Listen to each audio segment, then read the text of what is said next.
Super taste உருளைக்கிழங்கு பொரியல் எப்படி செய்யுதுன்னு பார்க்கலாமா? அதுக்கு ஃபஸ்ட்டு ஆயில் ஆட் பண்ணிப்போம். ஆயில் நல்லா சூடாக காஞ்சதுக்கப்புறம் கடுகு ஆட் பண்ணுவோம். கடுகு நல்லா பொரிட்டு கடுகு நல்லா பொரிஞ்சதுக்கப்புறம் வெங்காயம் பூண்டு கருவேப்பிலை ஆட் பண்ணி கோல்டன் ப்ரௌன் ஆகிற வரைக்கும் நல்லா வதக்கி எடுத்துப்போம். இப்போ பார்த்திங்கன்னா கோல்டன் ப்ரௌன் நல்லா ஆகிடுச்சு. இந்த ஸ்டேஜில் தக்காளி ஆட் பண்ணிப்போம். அது கூடவே உப்பு ஆட் பண்ணிப்போம். இப்போது இது எல்லாத்தையுமே நல்லா வதக்கும். தக்காளி நல்லா சாஃப்டாக வதங்கி வரணும். இப்போ பார்த்திங்கன்னா தக்காளி நல்லா வதங்கிடுச்சு. இப்போது இதுக்கு தேவையான ஒரு கிளாஸ் தண்ணி ஆட் பண்ணிப்போம். அது கூடவே ஒரு ஸ்பூன் மிளகாய்த்தூள் ஆட் பண்ணிப்போம். இப்போது இது எல்லாத்தையும் நல்லா மிக்ஸ் பண்ணிவிட்டு இது நல்லா இப்போ வந்து கொதிக்கட்டும். இப்போ பார்த்திங்கன்னா இது நல்லா கொதிச்சுட்ருக்கு. இப்போது வேக வச்சு தோல் உரித்து கட் பண்ணி வச்சுருக்க உருளைக்கிழங்கு இதை ஆட் பண்ணிப்போம். இப்போது இது எல்லாத்தையுமே நல்லா மிக்ஸ் பண்ணி விட்டுடுவோம். இப்போது இது நல்லா தண்ணி சுண்டி வரணும். இப்போ கொஞ்சமாக தண்ணி சுண்டிடுச்சு. இன்னும் கொஞ்சம் நேரம் தண்ணி சுண்டணும்.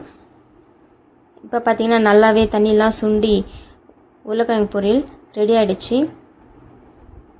பார்க்கவே சூப்பராக இருக்குது. இந்த உருளைக்கிழங்கு பொரியல் டேஸ்டியாக செம்மையாக ரெடி ஆகிடுச்சு. இந்த வீடியோ உங்களுக்கு பிடிச்சிருந்தால் லைக் பண்ணுங்கள், உங்கள் ஃபேமிலி ஃப்ரெண்ட்ஸ்க்கு ஷேர் பண்ணுங்கள். ஃபுல் வீடியோ வேணும்னா ஸ்டார்பை கிருஷ்ணா சேனல் இருக்குது, போய் பாருங்கள். ஸ்டார்பை கிருஷ்ணா சேனல் சப்ஸ்கிரைப் பண்ணிக்கோங்க.